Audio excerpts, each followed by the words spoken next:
Hey y'all.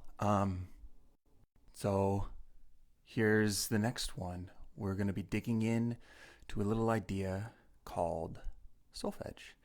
And as always, to start these things off, I like to actually from the I always want to say Oxford, but I'm pretty sure it's Harvard. Oxford Dictionary of Harvard Music Notational. Yeah, the Harvard the Harvard Dictionary of Music. It says solfege. I'm using the second definition out of here. Solfege is particularly from the late 18th century to the present, the singing of scales, intervals, and melodic exercises to, it's called solimation syllables. That would be like do, re, mi, all that kind of stuff. The term has also been used to encompass all aspects of the teaching of basic musical skills, in France particularly. So what we, I guess, from a North American mindset would be like oral activities. So if you, I guess in France, if you're teaching solfege, you're teaching orals, you're teaching listening techniques. Yada, yada, yada, yada. Zoltan Kodaly developed a highly successful choral method intended for the teaching of children, the Kodaly method. So a lot of this stems, this idea, these syllables stem from this guy Guido of Arezzo. And he created this thing called the Guidonian hand, where he'd actually point to different knuckles on his hand, and choruses would sing responding to what syllables he was using. So we, in our current theory of this solfege, use the terms do. I'll write them up here. We use do, re, mi, fa, and sol, but I'm going to write them in purple.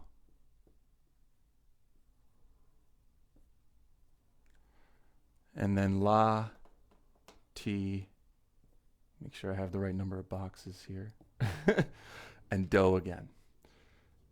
If you've ever seen The Sound of Music, do a deer, a female deer, ray, a drop of golden sun, me a name I call myself, a long, long way to run. So a needle pulling thread, la, a note to follow, sol, tea, a drink with jam and bread, that will bring us back to do.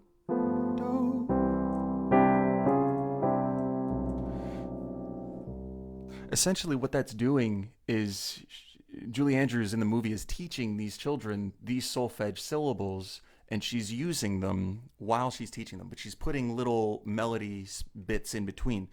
Do, a deer, a female deer, re, a drop of golden sun, me, a name I call myself, fa, a long, long way to run. And it all equates out to a major scale. And I know I haven't talked about scales yet. If you don't know what scales are, don't worry about it. We're going to be sticking with the solfege stuff for now. So it's all going to be do, re, mi, fa, sol, la, ti, do.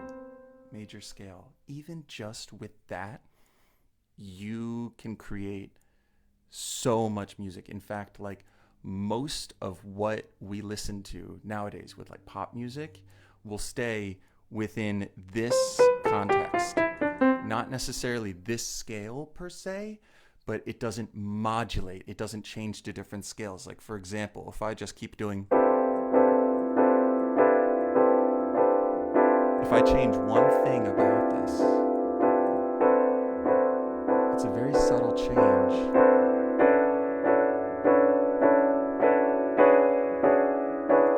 But we could actually say it sounds like it's brightening.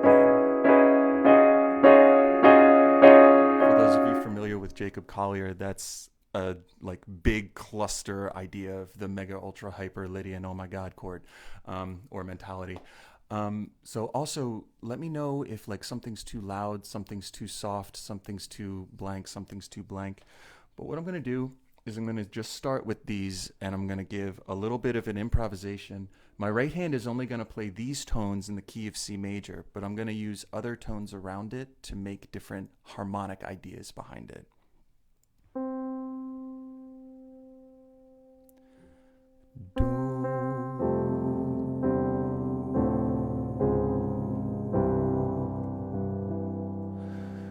Do, sol, la, ti.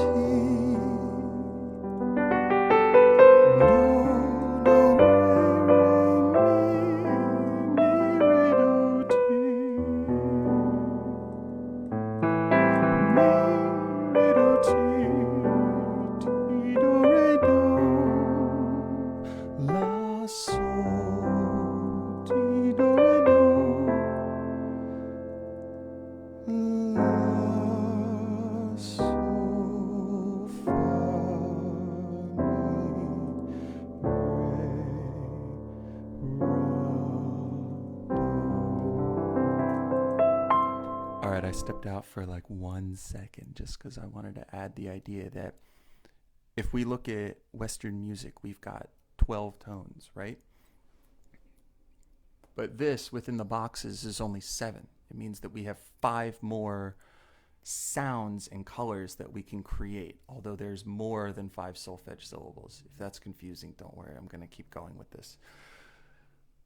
Think of the red as major syllables. So we can think of them as bright. We can think of them as, I hate to use the term happy on that, but happy is a good word for it. Do, re, do, mi, do, la, do, ti. And I'm doing everything in the key of C. In what we call movable do, we can move that around. So if C is do, how about I move it to the key of G major instead? And now G is do, re, do, mi, do, la, do, ti. Now D is do, re, do, mi, do, la, do, ti, do, re, do, ti, sol, fa, mi. There are some cultures, though, and some musical ideas that use what's called fixed do, which means C is do, and that's actually how they learn the notes. I believe some South American traditions will learn it as like C and D and E and F are actually literally named do, re, mi, fa, sol. So it's a little bit of a different mindset, and sometimes if people who learn that method come into this method of learning, there can be some disconnect, because instead of this being do, to me, and this is very much so how I think of music much as brightening and darkening. For me, do is a feeling. When I come back to do, I feel that sense of warmth, that sense of home base. Yeah. Jorge's saying, Jorge's from Colombia. We were in the master's program together, and he says that they learned it as fixed do. And if I'm not mistaken, if you put accidentals on it or you raise and lower it, it's bemol and I always forget the other one. What is it, Jorge? It's like do bemol, and it might be C flat. I'm not sure. There's another one though, for calling it the other direction. But I'm going to keep on these for a little moment, and then I'm going to start to sprinkle in, that's it, sostenido, that's it. Sostenido is sharp, so it's do, sostenido, do bemol, that's it. So that's what they name their tones, whereas for me, do is a sense of warmth. It's a sense of that home base. So what I'm going to do is I'm going to see if I can pull you into that home base with some of the improvisations that I do here. And I want you to listen to both the pitch, the solfege, and how it leads back to that area. I'm also going to step out of this a little bit. So sol, sol, la, sol, fa, mi, sol, la, ti, ra, ti, ra. I'm going to tease it a little bit. Ti, ti, ti. all the T. Ti, la, sol, fa, mi, re, ra, ti,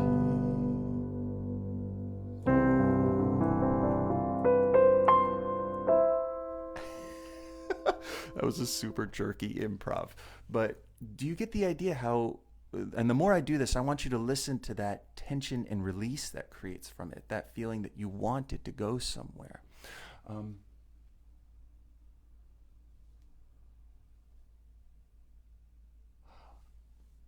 I see. If y'all want to see how the other mindset of calling it, check out what Jorge is saying here. They would actually say it differently. I'm not as well versed with that concept because I didn't grow up learning that way, but Jorge would definitely be the expert about that stuff.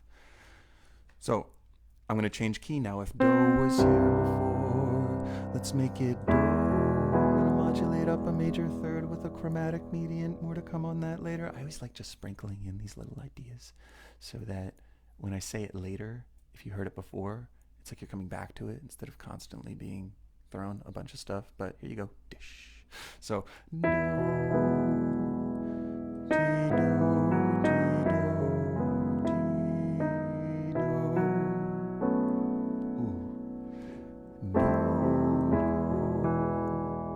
Instead of noodling around do, I'm going to show you all of the ideas you can do with do as that top note. Do. Ti, do, ti, do, re, re. Ti, do, ti, do. Ooh. Ti, do, ti,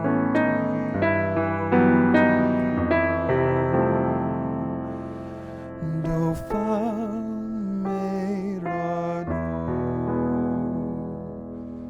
And that's another beautiful sound from especially flamenco music like that. So if I call it do,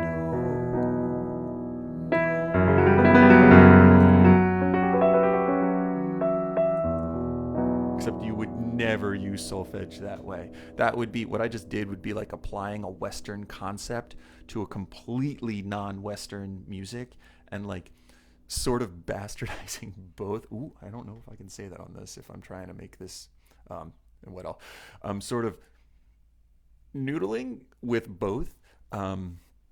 So I'm not big into the idea of using Western analytical techniques to analyze non-Western music. There might be some dialogue there, but at the same time, I don't know if it like truly applies because it's not the impact of the music. But if you can draw meaning out of it, go right ahead. But back to the music. Do, ti, do, re, mi, fa, sol, fa, sol, fa, mi, re, do,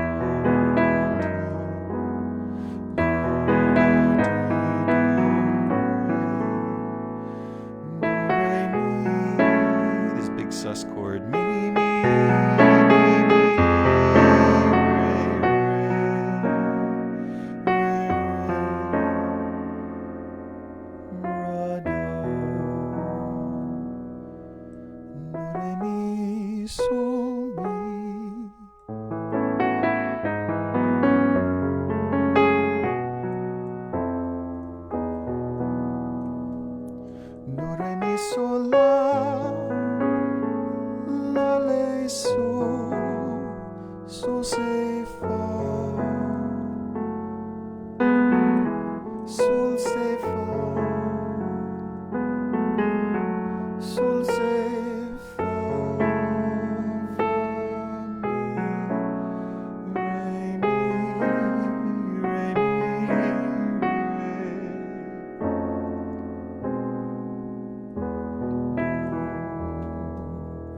So I've been stepping out more and more of this major scale context. So what I'm actually going to do is add what we would call the natural minor scale solfege syllables onto this. So if we've got do, re, instead of keeping it bright and going to mi, I'm actually going to write down here. Whoop, no, I'm not going to write anything because my pen or my marker isn't open. Here we go. Do, re, me. So instead of do, re, mi, we're we're going to go do, re, mi. And you hear that darkening to it. It's like it's kind of pulling in a little bit. It's a little bit more introspective. It's kind of one way that I like to think about it. Do, re, mi, fa is going to be the same. Fa, mi, fa, mi, fa, sol, la. Also, you might notice that it's kind of, oh man, these are really tiny. Can y'all see this? If you can actually read this, I'll be kind of impressed. It's super tiny. I'm gonna write it bigger. Ooh, ooh, there we go.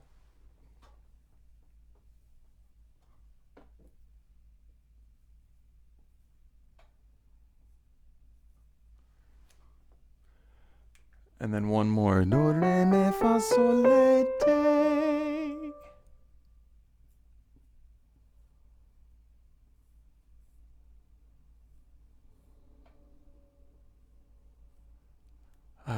My skills of an artist are showing.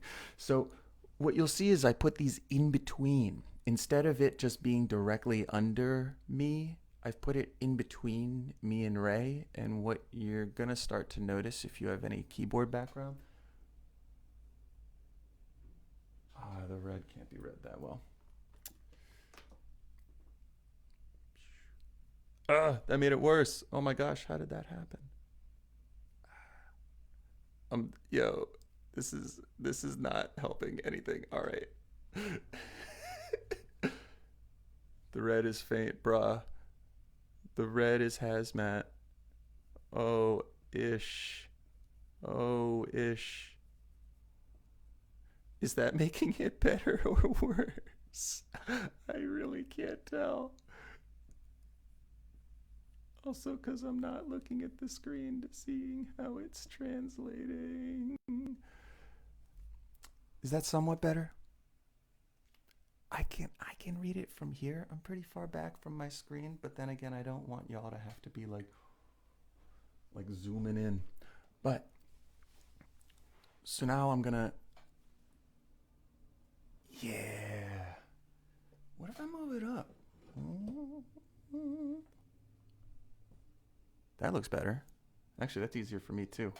Boop. All right, so awesome, cool, onwards. So the major is this middle row, and now we've added minor solfege syllables so that we can see if we can pull our ear in a little bit of a different direction, in a more darkened tone. Thanks, cool, good to know. So that's gonna be our new do. And I brought this up last week, Friday, when I was talking about intervals, but I'm gonna bring it up again. Radiohead is a great tune called Knives Out that expresses this relationship beautifully. And instead of playing the whole thing, because the beginning's kind of tough, I'm just gonna go, so knives out, catch the mouse.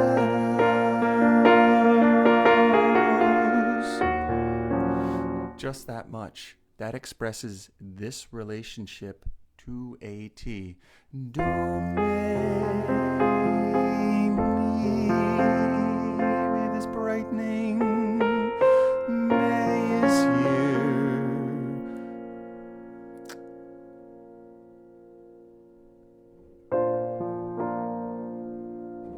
How to express that? I should just use the first chord to express that.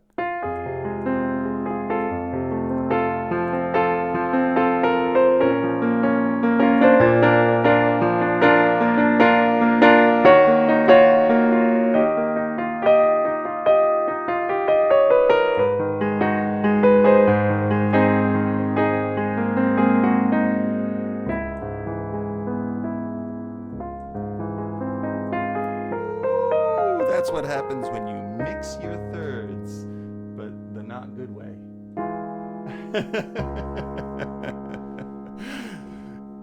We can mix these to make it sound really good, but that was not the good way. If you put May under me, you get this interval called a minor ninth.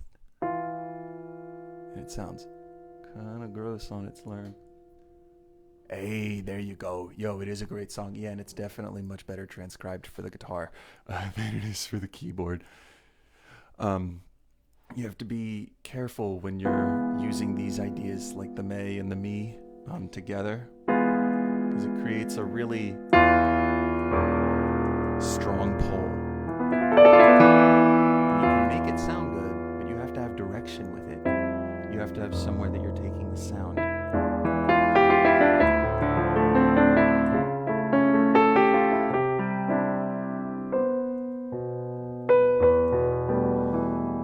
Listen for that May and Me mixture. And then this is the other mixture of May and Me, which is a little bit more conventional within jazz music. We'd call it an altered dominant chord, and this is way beyond what I'm talking about here, but I just think it's a dope sound.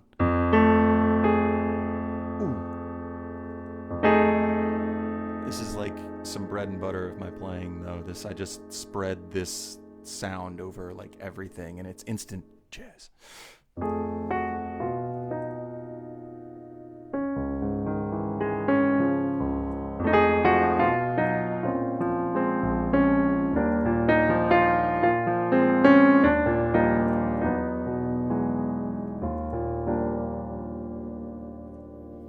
So, me, May, me.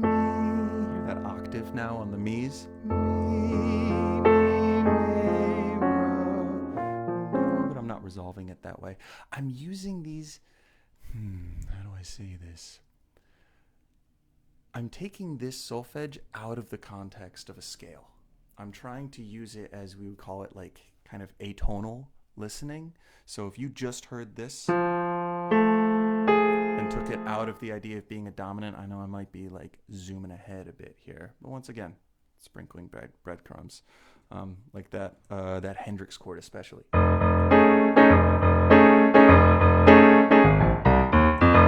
not the bass line at all.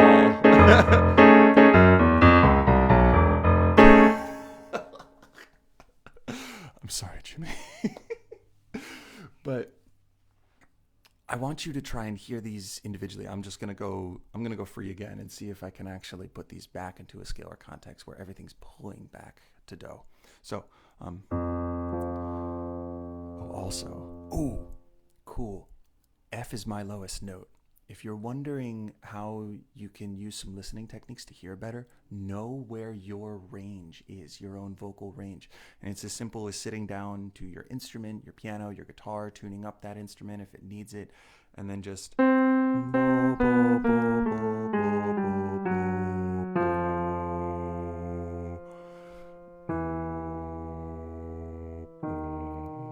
Wow, I guess it's the morning. I can technically hit E flat, but not anything pretty. So F is generally my lowest note that I can like consistently get, and then maybe I can make some overtone whatever on this.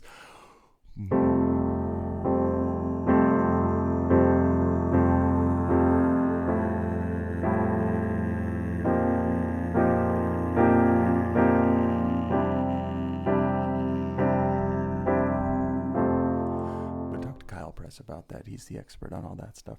So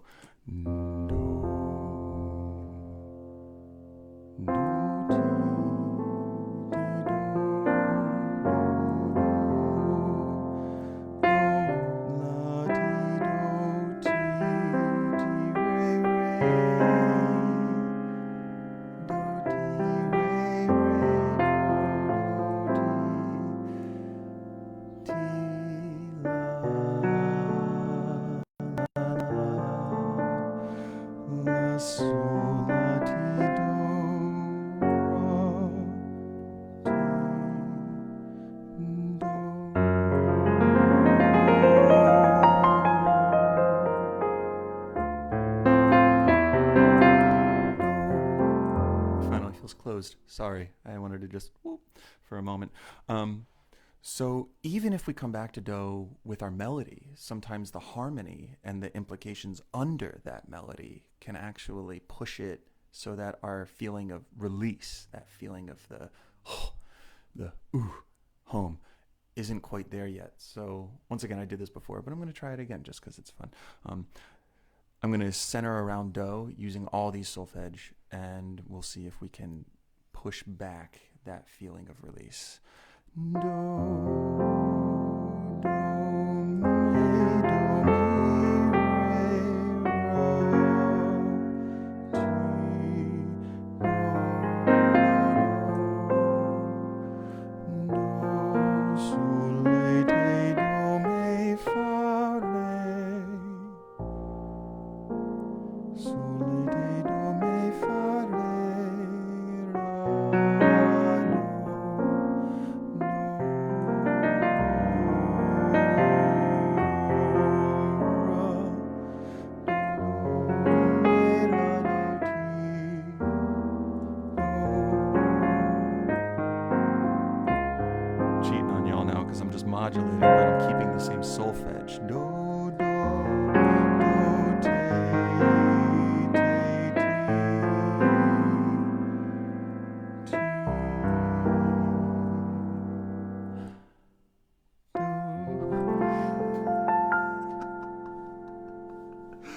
I'm sorry, I'm just being a jerk now. F sharp. I want to tell a story right now, but I actually don't know if I should. So, all right, you know what I can do? No, so a little thing happened this morning during theory class that I thought was funny. That's not funny though. Funny. And y'all just have to wonder about that for a while. Maybe DM me if you want to know what it was, but I don't feel comfortable putting it on these airwaves. I gotta get a better pop filter. This little string with a little thing is not doing very well. So, I wanted to dig into chromatic solfege, and so far you've only got like maybe about half the picture. I've been throwing this one in here a lot. This is one of my absolute favorites. Oh my goodness, I love it so much. And you know what, just so that we can complete at least the bottom half of the picture, I'm going to go ahead and throw this in there. You might see, I think I'm going to keep doing this just because my drawing is laughably horrible. You might see some kind of pattern arising here, especially with the lower side. We could call it I'm going to call it like the south side. Like, I don't want to call it the flat side because it's not necessary. We can call it the lowered side. Yeah, the lowered side. We're going to have E, pronounced A, but that's A. Sorry, I know. It's like actually really tricky at first.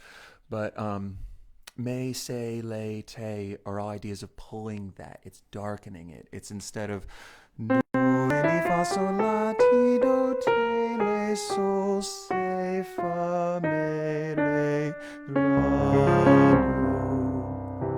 do. And you can mess with your listeners' expectations using those. You can actually make it so that when you're playing this, borrowing from here can give it that like ooh moment. A really good one is the minor 4. I'm gonna date myself a little bit. That old oh gosh, I almost said Star Trek, Stargate movie. Crackle. Sorry about that. Playing too loud. Sean Youngman, you the MVP. Yo, go check out. Oh yeah, it's funny. The shirt I'm wearing. I used to play in a band with Sean Youngman called the Underwater Saints. That's a tune I wrote with them. But there's a lot of really good ones. Go check it out on the Bandcamp, on all that stuff. I don't think they're running that promotional thing anymore, but I'm still going to give it a little bit of a shout out. So, yeah, that Stargate theme that I was just playing. I'm starting off with do, mi, sol, sol. Instead of going, that would make it completely different. That would completely change the sound of that minor 4 chord.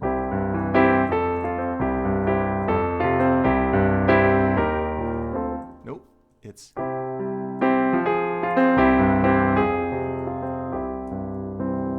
So we have that little bit, that tiny little piece of mode mixture. And it forms a completely different scale. I'm really excited to actually dig into all of these as I lay these little breadcrumbs. Yeah. It's my jam, dude. That's my jam too. I still will just like lulls out on that sometime. Like, if I could play it anymore. I can't play it anymore. Oof. I gotta shed. I gotta practice. But another one would be, I don't remember exactly what the melody is, but another minor 4 I know is Marion's theme from Indiana Jones. I'm almost certain. If any of y'all know what sound I'm going for and want to post up tunes that makes that sound, go right ahead. Or if you want to post up tunes of like, especially cinematic scores, and be like, what solfege are going on in this?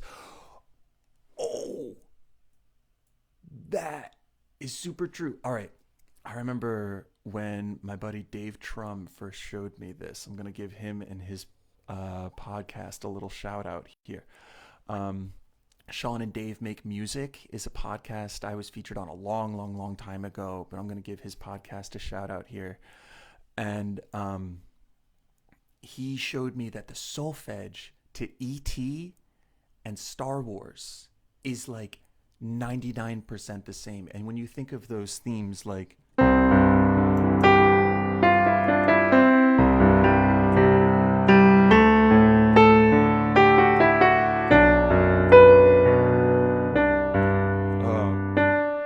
let go.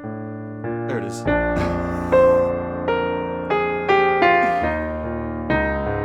It's something like that. It's gorgeous, right?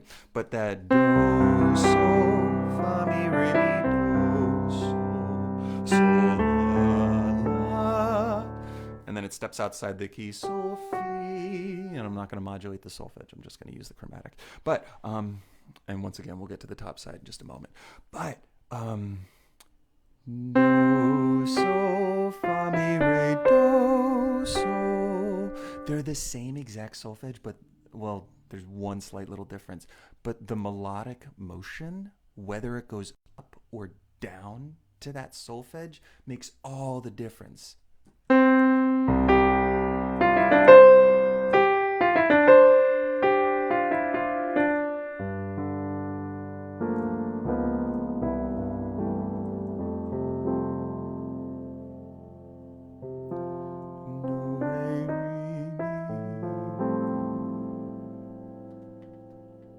I'm going to fill in a lot of the other ones now because you're going to see a pattern up top here. Do, re, re, mi. Do, re, re, mi. Do, re, re, mi. Fa, fi, sol.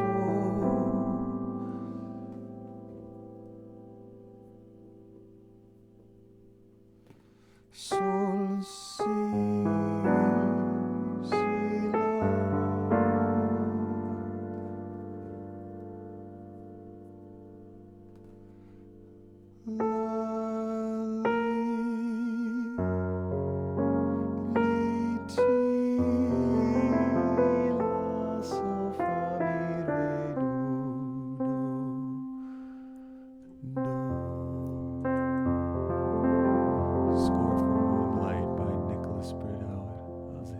minor fours.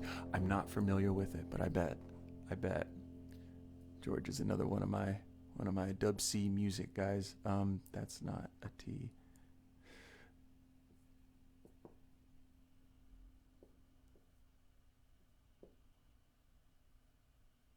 For those astute keyboard theoretical viewers out there, you might start to notice that this looks like, simply put, a piano. But there's actually a bright side and a dark side. And all the bright sides, we have I on everything. So do, di, re, re, mi, fa, fi, sol, si, la, li, ti, do. That would be singing a chromatic scale, ergo chromatic solfege. And when I'm going up, I'm brightening. I'm raising the scale each time I go on the solfege. And when I go down, I want to use the south side to implicate that feeling of darkening, of going downwards. Do, ti, te, la, le, sol, se, fa, mi, me, re, ra,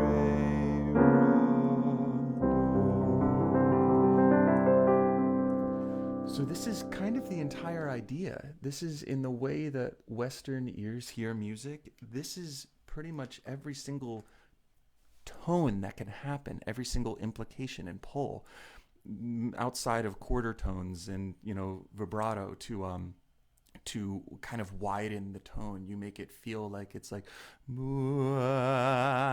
can do it with your voice, you can do it with a string instrument, brass instrument, basically. Actually, come to think of it, pretty much everything except a piano, and I guess a drum.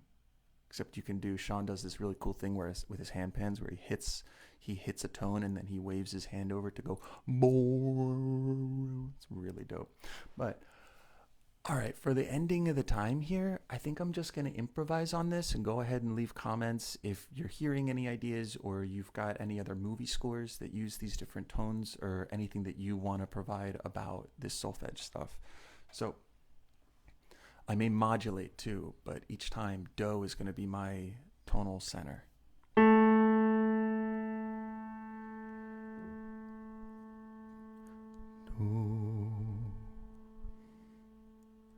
Do, do, te, le, so, fa, me, re,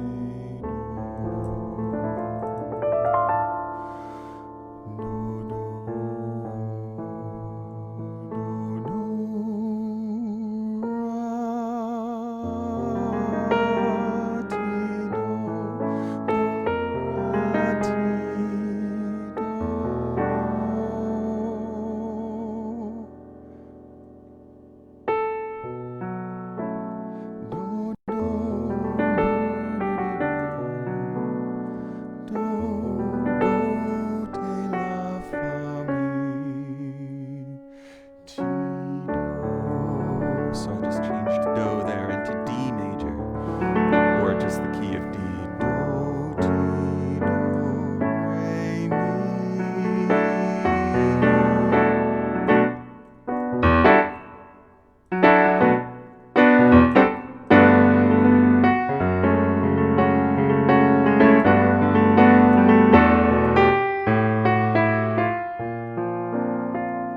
So fa, mi, re, do, to B flat out of nowhere. Sorry, y'all. This is what happens when I just don't really think about it. Nobody wants to hear about handpan. False Christian Paradise. Oh, I'm sorry. I'm getting the cracklies again.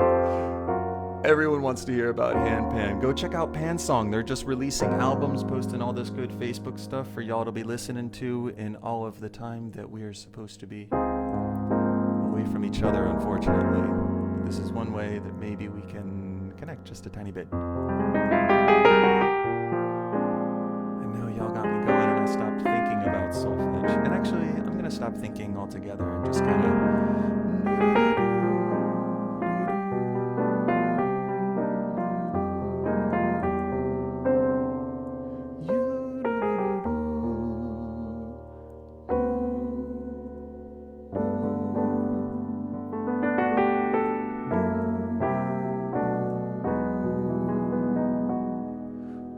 When I sing, it helps to know where I'm going, where I'm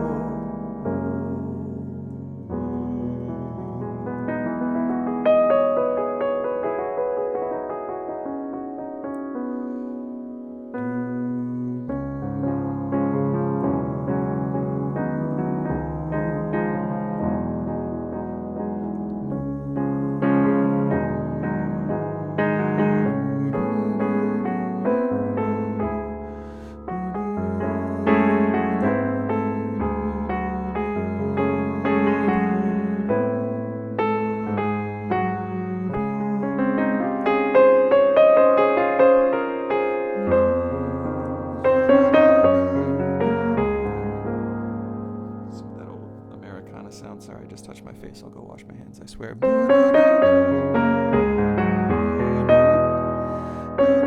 You'll notice that I make misses too when I'm trying to sing out this stuff. I do not have perfect pitch, but I've studied this in so many different ways.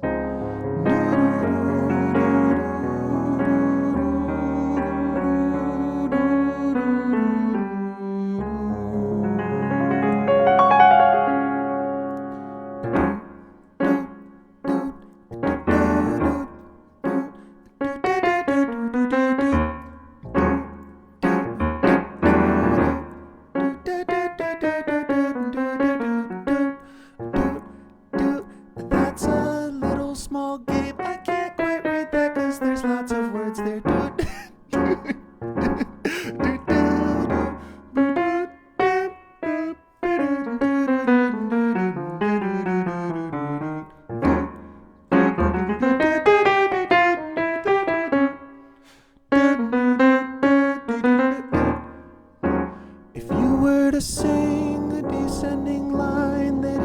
something like chromatic escape tones? Would you treat the solfege as brightening or darkening for the complete phrase?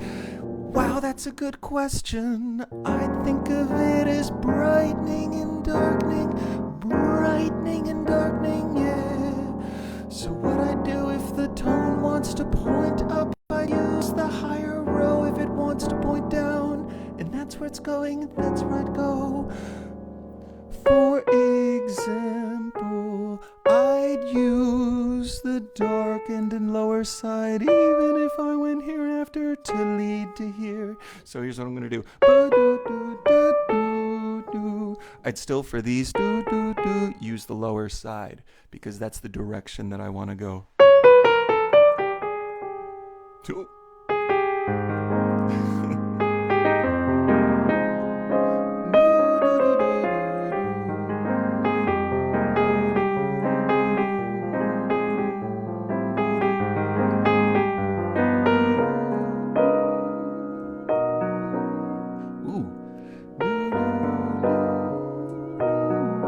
That's a weird resolution, but I kind of like it.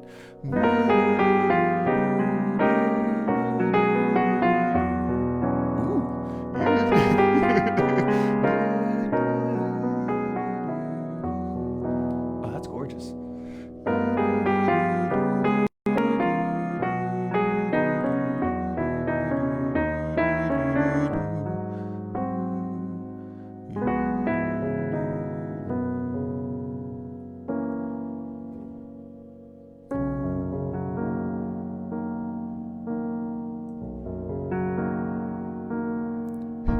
Bad, yes it is. Granted, this is not the greatest microphone to be doing this, but it's what I got.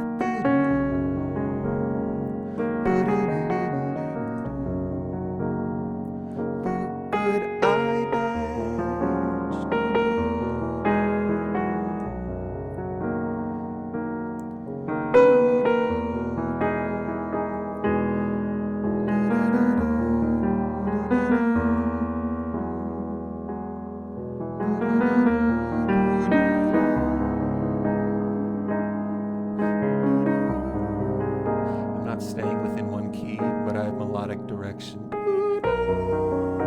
So actually, if I was to keep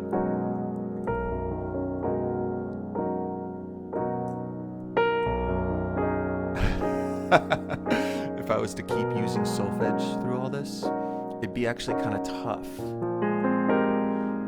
because the way that I'm changing keys makes it so that I'd have to shift the solfege almost every single time that I go somewhere new, unless I kind of force myself to just keep it exactly the same. Like I could just be like, so fa mi re do, so fa mi re do re mi fa sol la fi sol, te te le sol, do sol, mi fa sol, mi fa sol.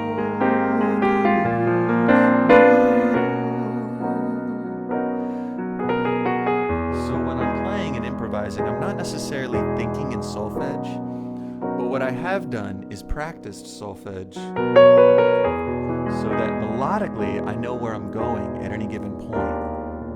And I've trained my ear to know that if I hit this note, it'll be ba, ba, because I knew that I was here. That perfect fourth, like what we talked about before, I can also call that sol, do, re, sol, do, mi, la, sol, fa, mi, re, do.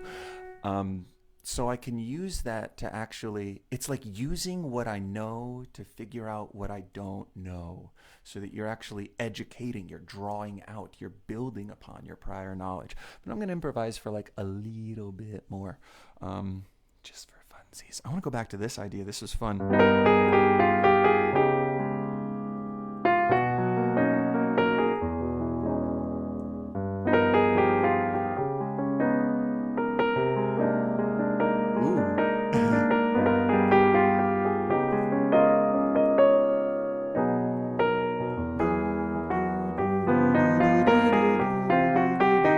I guess I'm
Thank y'all for tuning in.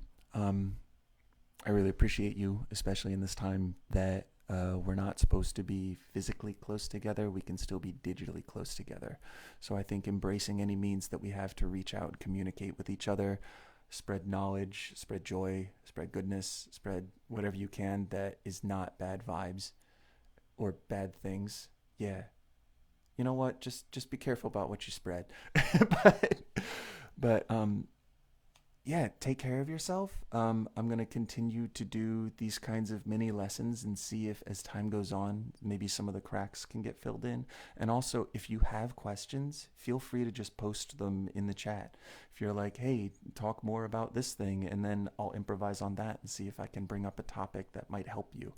Um, I'm currently working on getting other platforms up and running, so stay tuned in the near future. And until then, stay safe, stay clean. George Crow, you're the man. Thank you so much for tuning in. Oh, dude, you are too sweet. Um, we all work at our own pace. We all learn, and we all get better if we actively will it and we have directions to go. So hopefully I can point somewhere that if you're like, I want to practice, but I don't know what to do. Hopefully this, if you're looking for something, this might shake something loose. So take care of yourself, be well, and I'll see y'all tomorrow at 10:45. Bye.